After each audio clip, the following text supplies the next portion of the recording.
So let me start saying that I'm very, very glad to be here. I mean, for myself, Boris represents more than an inspiration. I learned many, many things from him, and not only about research, surely about research, but I was thinking before, when preparing this talk, what is the, if I have to select one thing that I learned from Boris, I think it is the joy. The joy of research, the joy, the curiosity, the fact that, I mean, he likes to discover new things, he likes to go into new topics, he's always, I mean, you see, he's always smiling. And this is something that I would like to bring with me. And not only that, he keeps doing that with, I think you experienced that, all of you, but also the new generation. And I decided to show this picture that I found on Facebook. And he's showing this also to the younger generation. And I think that this phrase by Einstein is perfect. He says, it is the supreme art of the teacher to awaken joy in creative expression and knowledge. And this is what I learned from him. So let's go back to what is the topic of this talk, which is in collaboration with Didier Rion and Costantino Lagoa, who is here. So what is the problem? The problem is approximating semi-algebraic sets. So we want to find approximations of semi-algebraic sets. So what is a semi-algebraic set? It's a set defined by polynomial inequalities. So you have a bunch of polynomial inequalities. Every polynomial inequality defines a set. And if you intersect all these sets, you get a semi-algebraic set. And this is an example given by two simple quadratic equations. And we can call these, we cannot call it Polyak banana because it's already taken. Let's call it Polyak smile. I like it better. So we want to approximate this. And so why semi-algebraic sets? Because, I mean, we meet them in many, many problems in control, and not only in control. Okay, first of all, the feasible set of an LMI is a semi-algebraic set. It's a special semi-algebraic set, which, by the way, is convex. You just write all the principal minus of okay, I'm doing the same mistake that everybody is doing. All the principal minus of f of x, and you get a bunch of polynomial inequality. But not only that, the sure stability region is a semi-algebraic set.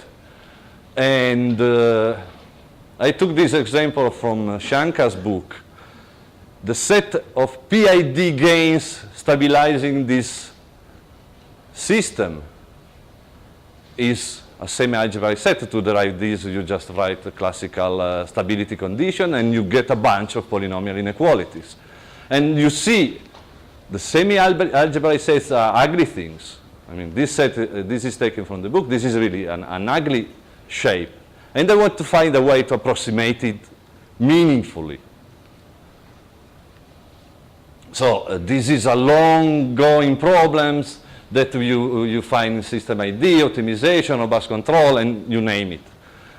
And what kind of approximation we are looking for?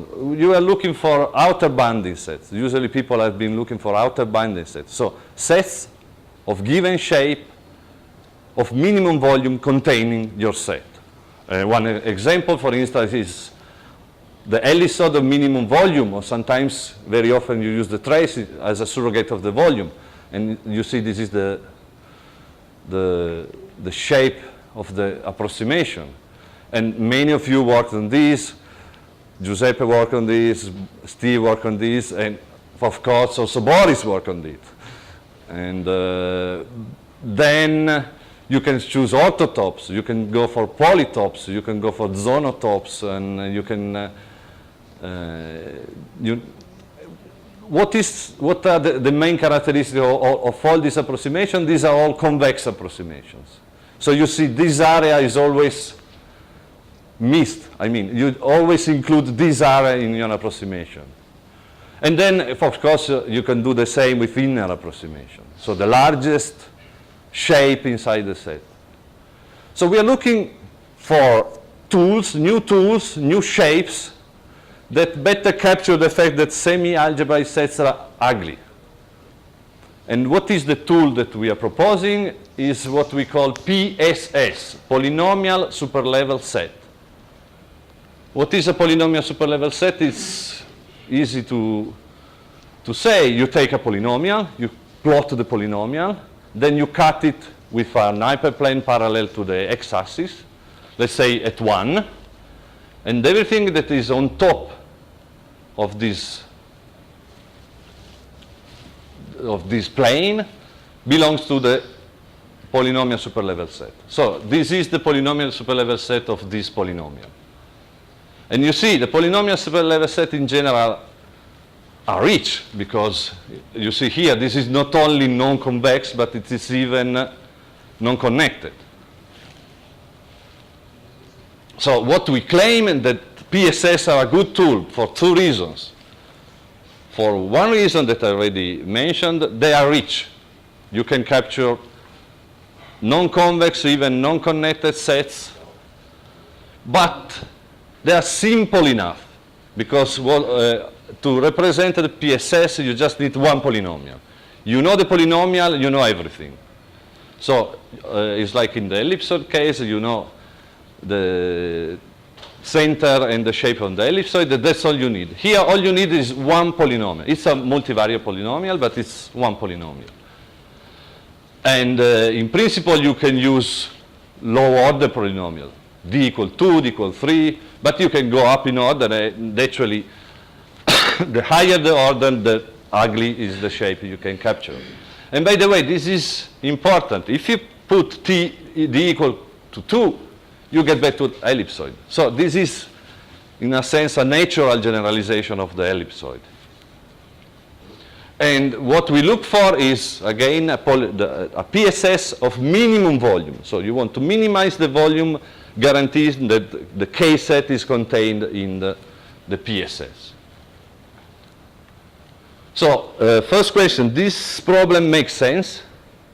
Does this problem make sense? And this theorem says that this is a well-posed problem that says that if you're given a compact semi-algebraic set of degree d, so this is the problem, given a compact semi-algebraic set and a degree d, find a polynomial p whose PSS that we call u of p is of minimum volume and contains k. And this is the problem that we want to solve, formulated. And what we can show is that actually, if you build a sequence of problems increasing the degree of d, at the end of the day, you will end with a solution. So the volume of the PSS for d that goes to infinity will be equal to the volume of k. So you converge to the volume. So the problem makes sense, but now you can tell me, okay, you formulated a nice problem, you even motivated that, but how do you compute it? I mean, you're talking about volumes of very ugly figures. We don't know how to compute the volume of a polytope. How do you compute something like that? So I need to take some ace out of my sleeve. And that's exactly what we are doing. And what we are proposing is an heuristic, and I will try to convince you that this heuristic makes sense. And so the heuristic is based on L1 non-minimization. So for doing that, I need an additional assumption. So I need to know a set where the K, the semi-algebraic set is contained. Let's say that this set should be simple. Let's assume it's an hypercube. It can be a semi-algebraic set, but let's assume it's an hypercube. And I tell you, usually this is easy to compute. You can compute an hypercube around a semi-algebraic set by polynomial optimization. And so let me redefine the PSS, saying that now is the set of x belonging to B such that P of x greater than or equal than 1. So I don't care what the polynomial is doing outside B. I'm looking inside B. Inside B, outside B, the polynomial can go away, or I don't care. I just work inside B. And then I can write this simple equation. So by definition, the polynomial is greater than 1 over the set K. So the polynomial is greater than the indicative function of the set, is greater than 1 over the UP, over the PSS. So if I integrate both, sorry, I need this one. If I integrate both sides, what I get is something that is known as Chebyshev inequality, which says that the integral of P is greater than equal than the volume. So I have an upper bound of the volume. And if I impose that P is positive, or at least non-negative on B, then this part is just the L1 norm of P restricted to B. So I'm going to assume this L1 norm P1 as a surrogate for the volume. So instead of finding the set of minimum volume, I will look for the set of minimum L1 norm on B. And so now I can formulate the problem in this form, saying that I'm finding a P of degree D that minimizes the L1 norm that I defined before, such that P is positive on B, and P is greater than or equal to 1 on K. So this is the problem. And the idea of L1 norm minimization is not new, was taken from work by Didier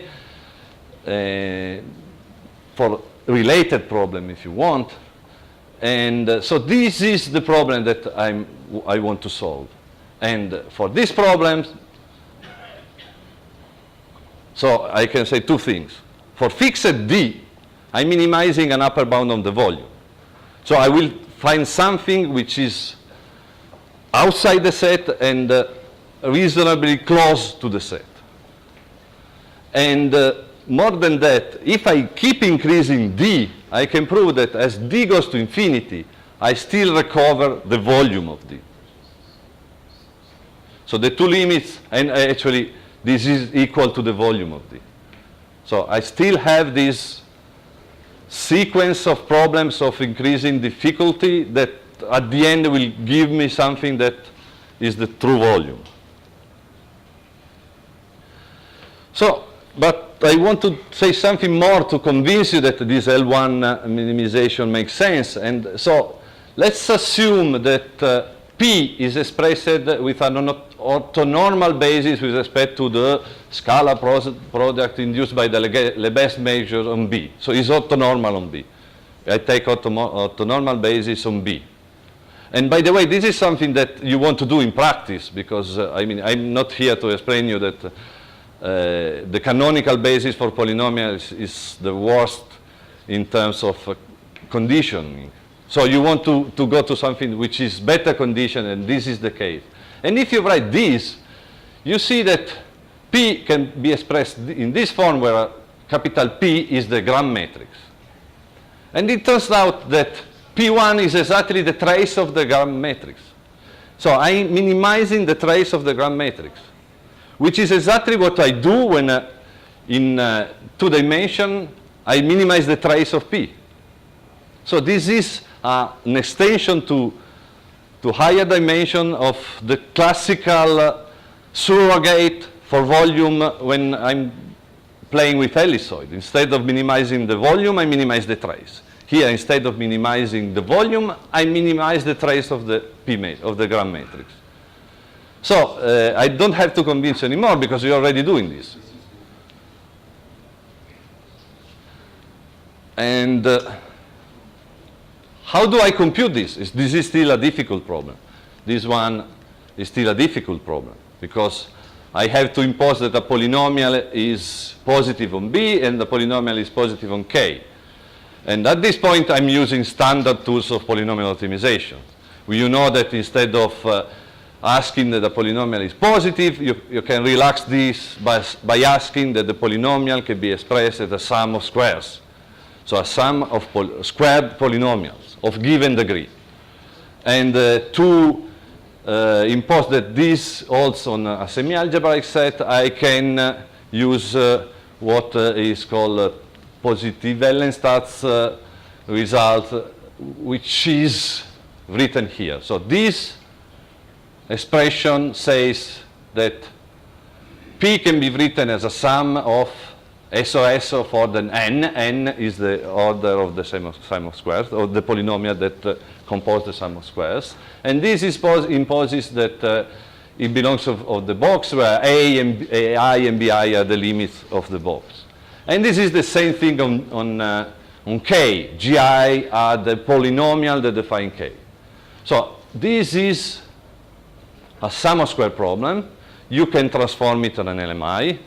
You can even not transform it to an LMI, go to some code like Steve was talking. I think you can feed it to CVX or you can feed it to YALMIP and you get, and you run it. I mean, at this point, I mean, this is something that is feasible. And clearly, this approximation converges to the solution as n goes to infinity. So you have another ingredient, which is the degree of the sum of squares.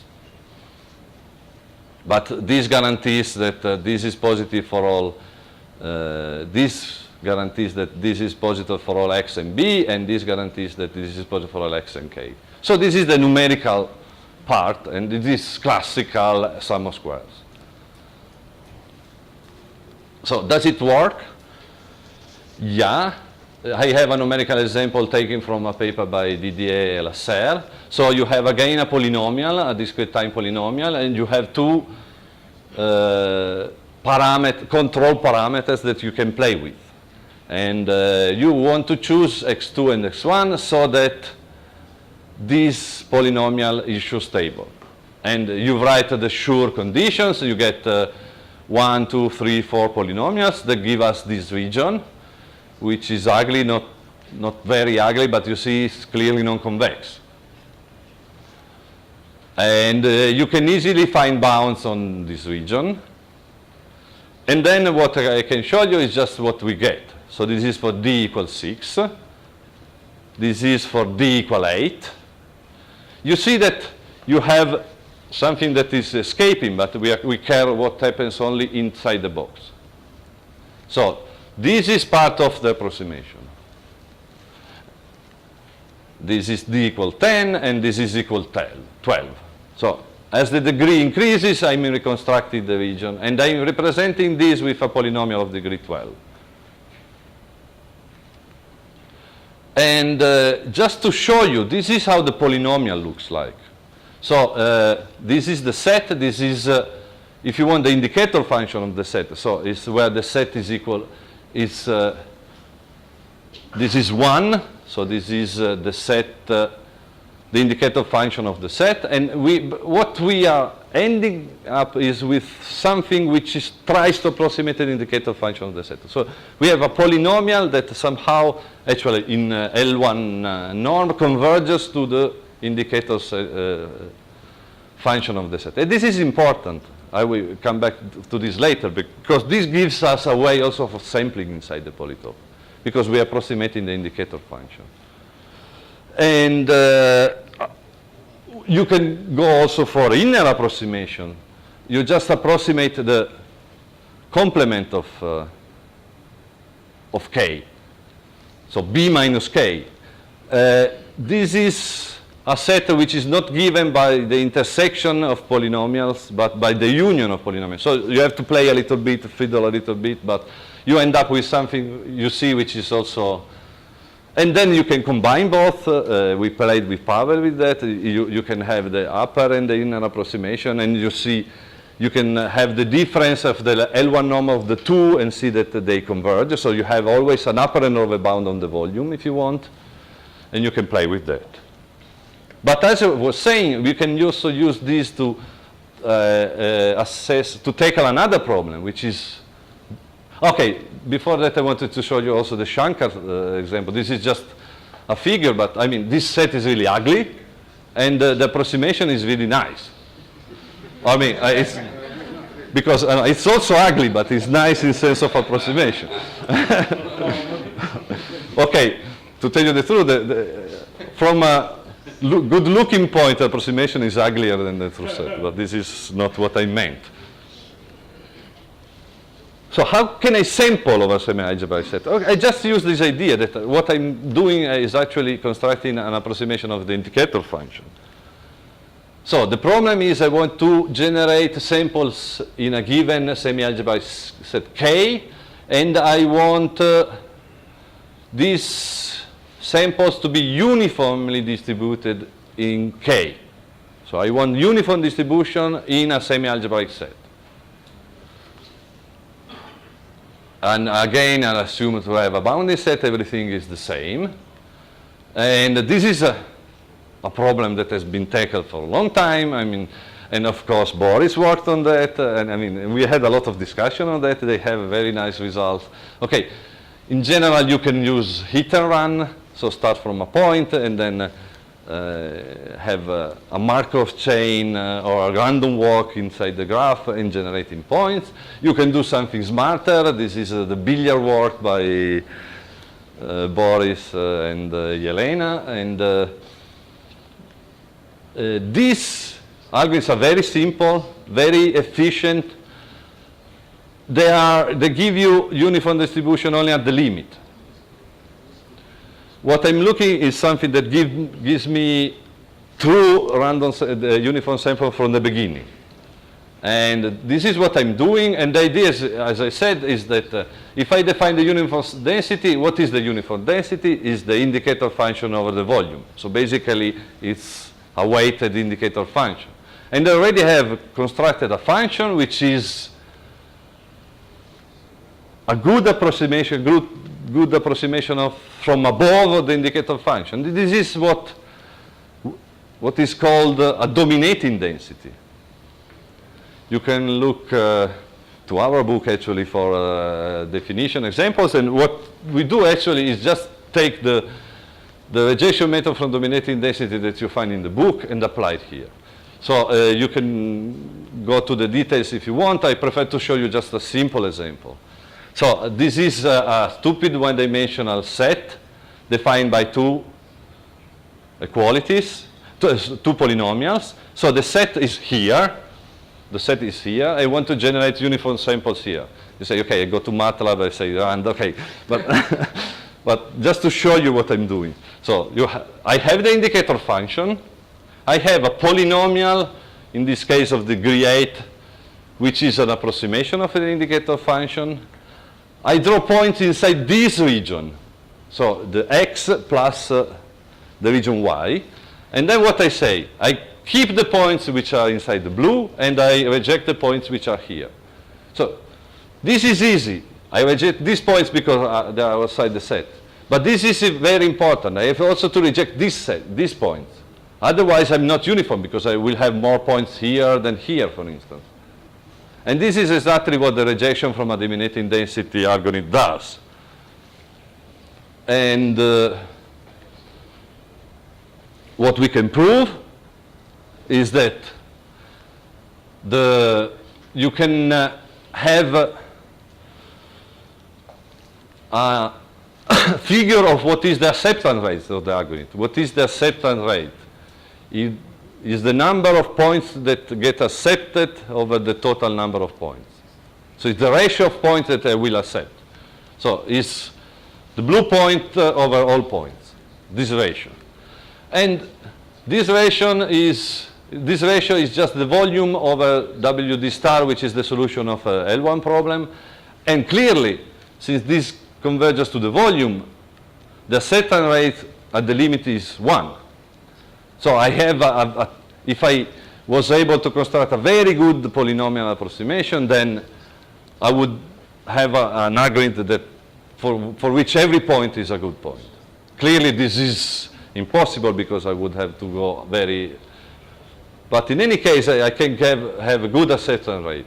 This is another example. I took another semi-algebraic set from the literature, and this is the set. You see, this is the set over here, this half moon, and this is the indicator function of the set, and this is the polynomial approximation of degree 8 again. And you see, I'm covering it.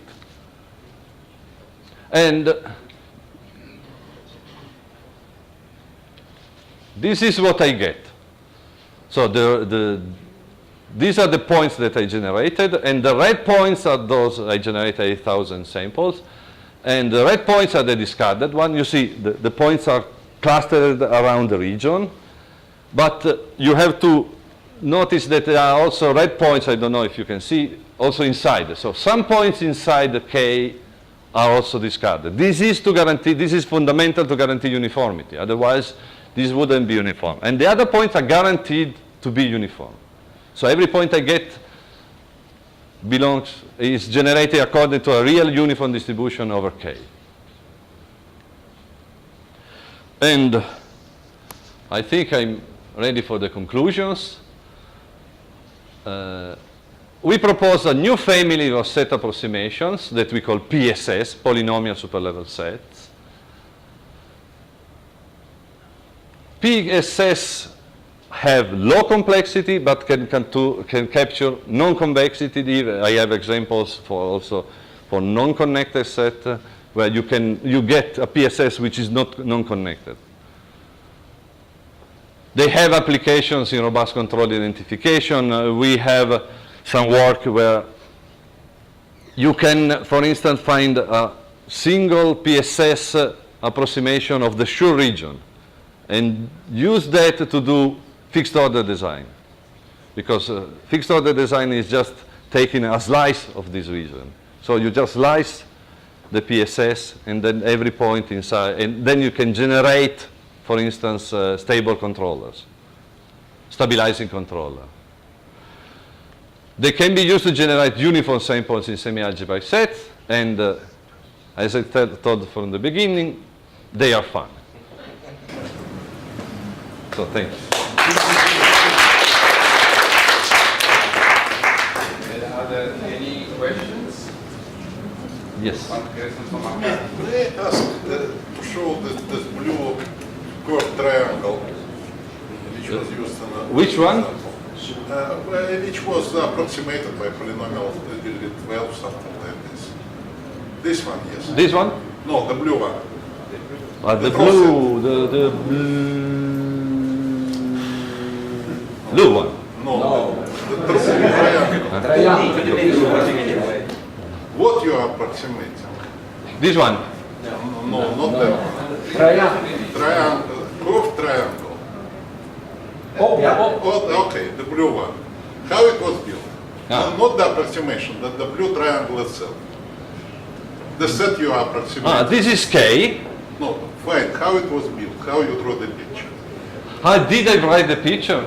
Yes. I think I sampled it. I don't remember. Now, was it more difficult than to solve to sample than to solve SDP with polynomials of degree 12? Okay, if you are in two dimensions, I agree with you. If you are not in two dimensions, then this example demonstrates that you are okay. Either this example demonstrates something, then show me that just building the true set by sampling is more... Yeah, but if you go, for instance, here, knowing this is important because then you can use it. Fine. So you see what I mean?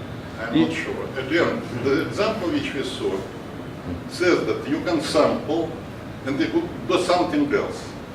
Whether this something else is computationally more expensive than sampling, that this you did not tell. Let's say for sampling, let's say that you want to sample in general in this region. You have B and you have this Again, you build somehow this blue set and then you approximated it.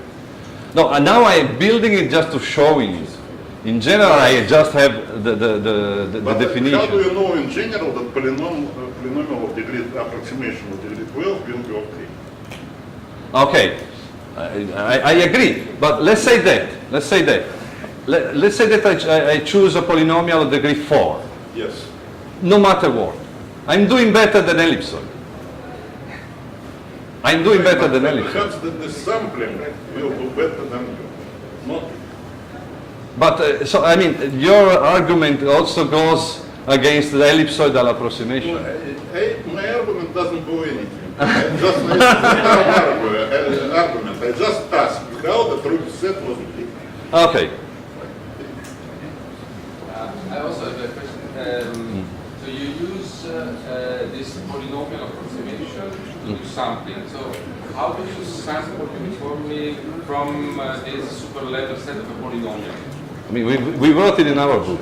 In general, how do you use the polynomials for a generic polynomial?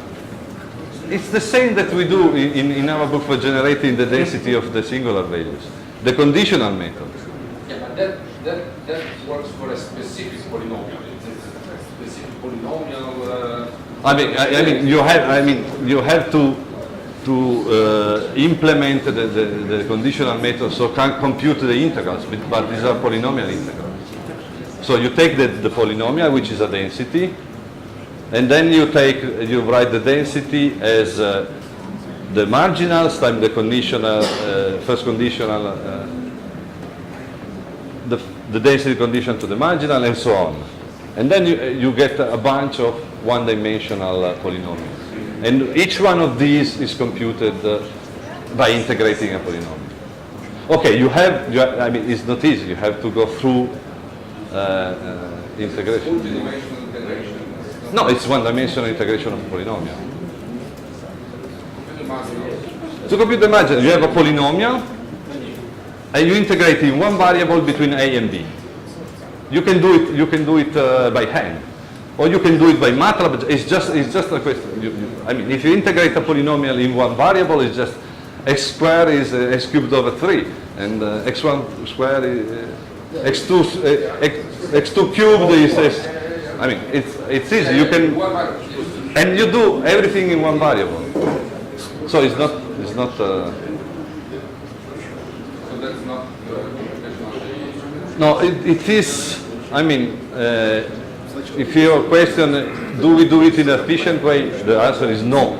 I mean, coding should be careful. You should go to Andrei. You should go to guys. Yeah, you can do other things. Okay, so let's answer the speaker again.